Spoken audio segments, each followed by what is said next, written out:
बहुत समय पहले की बात है। एक गांव में एक साधु मंदिर में रहा करता था। उनकी दिनचर्या रोजाना प्रभु की भक्ति कराना और आने जाने वाले लोगों को धर्म का उपदेश देना थी। गांव वाले भी जब भी मंदिर आते तो साधु को कुछ न कुछ दान में दे जाते थे। इसलिए साधु को भोजन और वस्त्र की कोई कमी नहीं होती थी।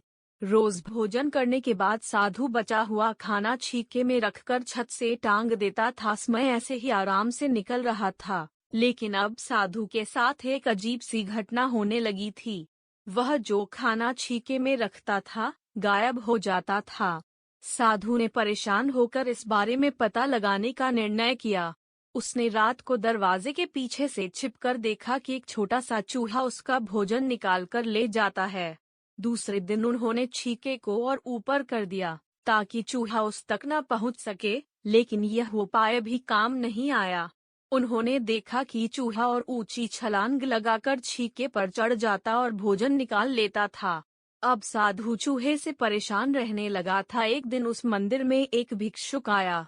उसने साधु को परेशान देखा और उसकी परेशानी का कारण पूछा, तो साधु ने भिक्षुक को पूरा किस्सा सुना दिया।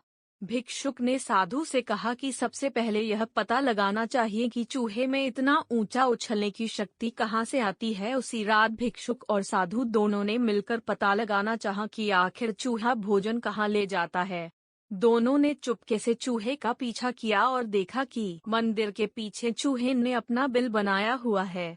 चूहे के जाने के बाद उन्होंने बिल को खोदा तो देखा कि चूहे के बिल में खाने पीने के सामान का बहुत बड़ा भंडार है।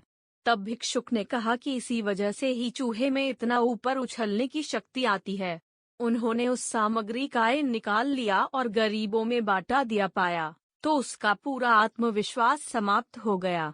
उसने सोचा कि वह फिर से खाने पीने का सामान इकट्ठा कर लेगा। यह सोचकर उसने रात को छीके के पास जाकर छलांग लगाई, लेकिन आत्मविश्वास की कमी के कारण वह नहीं पहुंच पाया और साधु ने उसे वहां से भगा दिया। कहानी से सीख: संसाधनों के अभाव में आत्मविश्वास की कमी हो जाती है। इसलिए जो भी संसाधन आपके पास हों, उसका ध्यान रखना चाहिए।